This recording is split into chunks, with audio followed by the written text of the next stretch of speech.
الأهلي وكالعادة وهو مصدر السعادة لجمهوره.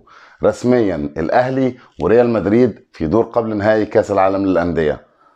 رسالة لكل واحد أهلاوي، انت متخيل نفسك انت لو بتشجع اي نادي تاني؟ يعني الأهلي وكالعادة وهو مصدر السعادة لجمهوره.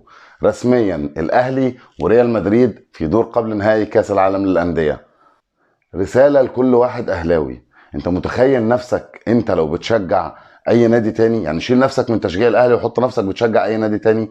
انت كان هيفوتك لحظات فرح وسعادة مع الفريق ده لا يمكن اي نادي تاني على كوكب الارض هيخليك في المود بتاع الانبساط وانك انت تبقى مسبرنشق حنتليش محلق كده الا الاهلي. للمرة المليون بأكد على السادة المسؤولين، انا مش هينفع الاهلي يقابل ريال مدريد وابقى قاعد بتفرج على سيرفر الاقي واحد مثلا عنده اي حاجة بيتفرج عليها هو سابقني ب 30